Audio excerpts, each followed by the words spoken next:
Hindi, ang tinutukoy ko sa iyo na Injil ay yung Injil na hindi pa corrupted. Yun na nga ho. Eh sabi niyo,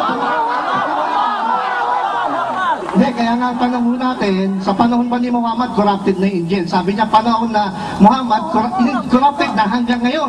Yes, inaamin ko. Okay. Ngayon, bago ba ang pagka-propeta ni Propeta Muhammad, corrupted na ang Injil. At ganin din ang Torah. Kaya nga ipinahayag ang banal na Quran. Dahil corrupt nga yun eh. Ilang ba sila nagtanong? Ano itong Injil na binabanggit dito sa Surah Al-Ma'idah 46 na there is guidance and life? Iba pa ba yung sa Injil mo? Yan po yung Injil na ipinahayag kay Propeta Jesucristo kung mga ginawa kapayapaan. At ipinahayag kay Isa. Okay. Brother, thank you very much. Isun at saka Pacquiao dito. Dali lang ha. Dilipat ko muna rin sa kapatid ha. Ito ay maipakita natin hanggang sa pagtatapos ng ating pag-uusap. Sapagkat we are discussing a very serious thing. It involves our life and death. Kaya I believe that this is a very serious discussion. Huwag tayong magtatawa dito. Huwag tayong magbibiro. At huwag tayong padadala sa ating damdamin. Sabi nga, medyo mas pairalin natin ang katwiran, the intellect rather than our emotions. Kung makikita nyo po na medyo nagtataasan ng boses, nakangiti naman po kami. Yan ay may pagdidiin na. Kasi alam magbulungan kami rito, ang dami nyo hindi na kami makikirinig. Ano? Magkaibigan mo kami ni kapatid ng Presidon. Okay po mga kapatid, first stand ko ngayon, and I'm supposed to discuss to you the Bible and prove that this is the Word of God. But meron ilang bagay na gusto kong liwanagin mga kapatid. Total tayo nag-aaral. Yun nga po, kung mababanggit natin, itong binanggit ni Ginoong Barcelon, pinakita niya iba-ibang translation, hanga ako sa kanya dahil siguro nung siya ay dating Kristiyanong pastor ng Pentecostal ay wala siyang ganyan translation.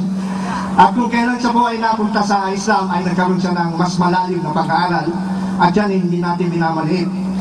Kaya lang po ay nakakalungkot dahil kung siya po ay merong ganong translation ay ako rin po ay maraming ganyan translation.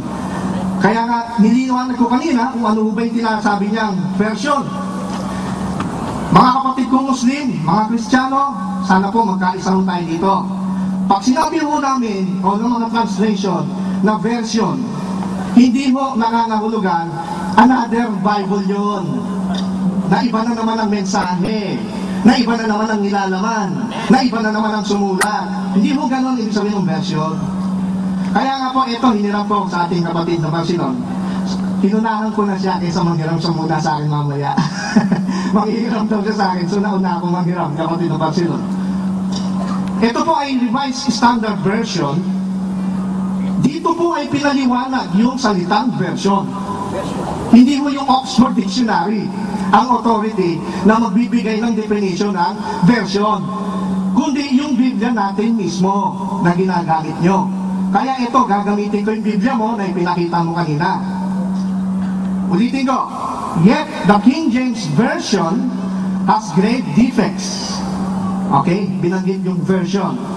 By the middle of the 19th century, the development of biblical studies and the discoveries of many manuscripts more ancient than those upon which the King James Version was based made it manifest that these defects, tandaan nyo, ang defecto ho sa translation ho, hindi dun sa manuscripts na pinagbasihan. That, sabi dito, made it manifest that these defects are so many and so serious as to call for revision of the English translation. Yung pala yun. Kaya yung tanong niya sa akin, tatanong daw niya, alin dito ang Biblia? New World Translation, New Century Version, King James Version. Sabihin ko sa inyo, lahat po yan ay Biblia. Lahat po yan ay tama. Kaya kung magpo-focus po kayo, kapatid ng Barcelon, lahat yan babasahin nyo. Hindi na isang version. Ganyan kami mag-aral ng Biblia. Kaya itong iba-ibang mga nakikita nyo dyan, hindi mo iba-ibang Biblia yan.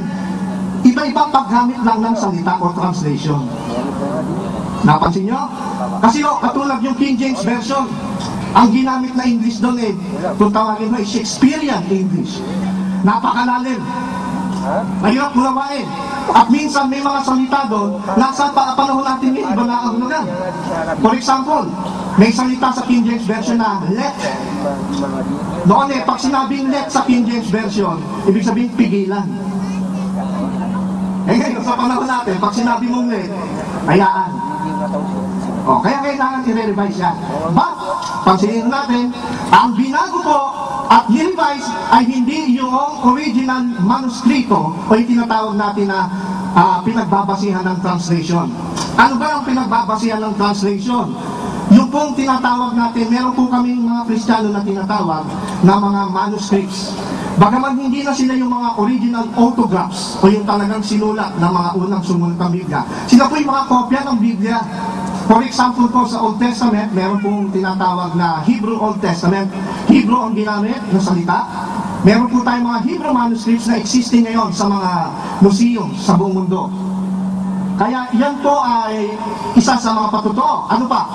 Pagdating po sa New Testament, meron po kaming tinatawag na mga codex. Like for example ay Codex Sinaiticus, Codex Vaticanus. Ano po ba yung mga yan? Nakakain ba yan? Hindi mo pagkain yan. Yan po yung mga libro, mga original Greek manuscripts na ginagamit para pagbatayan bago mag-translate ng Bible into another language. So alin po ang binabago? Hindi ho ang mismong manuskrito. Ang binabago po ay translation. Napansin nyo? Yan po ang pagkakaiba. Ngayon, ang Quran ay meron din pong translation. Meron po diyang iba-ibang translation. Ako'y pinalad po na magkaroon ng CD na tinatawag na Alim. Doon pa lang sa CD na yon, na authoritative source ninyo sa inyong pag-search sa computer, andun may mga hadith. Doon pa lang meron ng 6 na translation.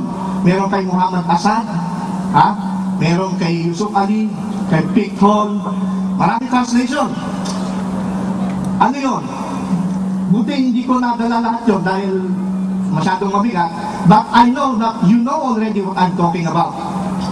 So, kung ibabalik ko sa inyo yung tanong, porque ba mayroong translation ni Pickthall ng Quran, may translation ni Muhammad Sarwar ng Quran, may translation ni Muhammad Asad ng Quran, kay Yusuf Ali ng Quran, ibig ba sabihin niya iba-ibang Quran yan?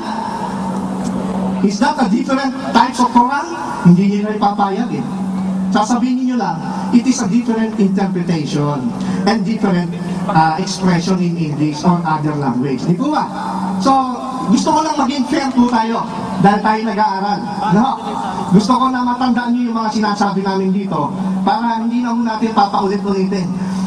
Dahil hindi na tayo mga bata para ulit-ulitin ang mga bagay na yan. At ako'y naniniwala po na